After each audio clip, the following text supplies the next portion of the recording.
ఓం శాంతి. ఇప్పుడు మనం ఈ బాడీ తాలూకా విషయాలు చెప్పుకుందాం. భగవద్గీతలో చెప్పినట్టు ఏంటంటే ఈ పిలకని ఉంటుంది కదా, పిలక ఏంటంటే బ్రాహ్మణ గుర్తు, ముఖం ఏంటంటే సత్యయుగాన్ని గుర్తు. ఇక్కడ ఏదైతే బాడీ ఉందో ఇది త్రేతాయుగాన్ని గుర్తు. మరి పొట్ట ఉందంటే అది ద్వాపరయుగాన్ని గుర్తు. కాళ్ళు ఉన్నాయంటే కలియుగాన్ని గుర్తు. అంటే మొత్తం మన మానవ తాలూకా ఇదే భగవద్గీతలో చెప్తారన్నమాట. అంటే ఏంటంటే ఇక్కడ వర్ణాలు చెప్పారు కదా, వర్ణాల ప్రకారంగా ఉంటాం.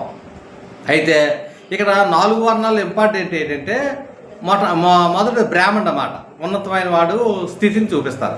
సత్యం అనేటప్పుడు ఏంటంటే కళ్ళు సత్యతను చూడాలి, సత్యం వినాలి, మరి సత్యం మాట్లాడాలి, ఏదైనా సత్యం మంచి వాసనలే పేర్చాలని ఇది సత్యం అనమాట. తర్వాత 2 కళ్ళు తగ్గిపోతాయి. ఇది త్రేతాయుగం కోసం వస్తుంది. ఇది ఏంటంటే దీనికి ఎగ్జాంపుల్ ఎలాగంటే ఇక్కడ దేనికోసం చెప్పుకొస్తున్నాం అంటే, ఇవి మొట్టమొదట మనం తెలుసుకోవాల్సింది ఏంటంటే ఇక్కడ 4 యుగాల్లో ఉన్నప్పుడు ఏ యుగంలో జరగాల్సిన కర్మలు ఆ యుగంలో జరుగుతాయి. ఇప్పుడు పరమాత్మ చెప్పే జ్ఞానం అనుసారంగాన ఇప్పుడు కలియుగంలో అందరూ కూడా కర్మానుసారంగా శూద్రులే. ఇక్కడ ఏంటంటే కలియుగంలో అందరూ శూద్రులే మాట, ఇంకా ఇక్కడ దేనితో సంబంధం లేదు. అయితే చాలామంది నేను ఎవరో చెప్పుకొని కొంతమంది అంటున్నారు, సంశయం ఉంటుంది ఎక్కువగా చాలామందికి.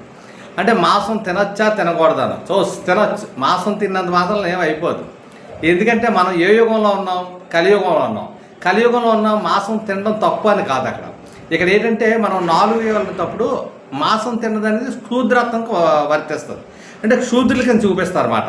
ఇప్పుడు బ్రాహ్మణుడు తినకూడదు, దేవతలు తినరు.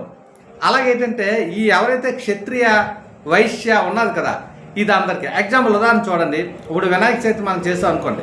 వినాయక చవితి చేసేటప్పుడు అందులో దేవుని ప్రతిమ పెట్టేటప్పటికి 4 రాట్లు వేస్తాం. 4 రాట్లు ఉండాలి. అంటే ఇక్కడ అలాగా అంటే ఇటు అక్కడ వచ్చి బ్రాహ్మణుడు వినాయకుడికి పూజ చేస్తారు. ఇక్కడ ఏంటంటే మొట్టమొదటి ఎవరైతే ఉన్నారో ఎవరన్నా కదా, ఇక్కడ క్షత్రియ మాట. ఈ క్షత్రియ అనేవాడు ఏంటంటే ధన సహాయం చేస్తాడు బొమ్మను పెట్టడానికి.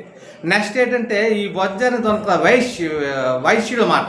అతను ఏంటంటే తినే బండారాలు కానీ ఏదైనా వ్యాపారస్తులు ఎక్కువ, మనం అన్ని వ్యాపారాలని వాళ్ళ దగ్గర తీసుకుంటాం. నెక్స్ట్ శూద్రుడు అనమాట. కాలు అంటే ఈ కాలు ఏంటంటే నడుస్తుంటుంది అన్నమాట.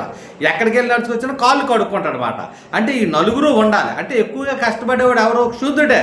వినాయక చవితి ఇప్పుడు మేము ఉన్నాం శూద్రులే. మరి వినాయక చవితి చేసేటప్పటికి ఏంటంటే మరి చేపలు తిని మాసాలు తిని అన్నీ చేస్తాం.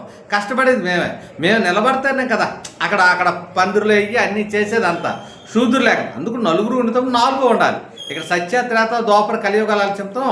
బ్రాహ్మణ ధర్మం బ్రాహ్మణది, క్షత్రియులు వైశ్యులు శూద్రులు. మాంసం తినకూడదు, ఇది తప్పు అనేది కరెక్ట్ కాదు.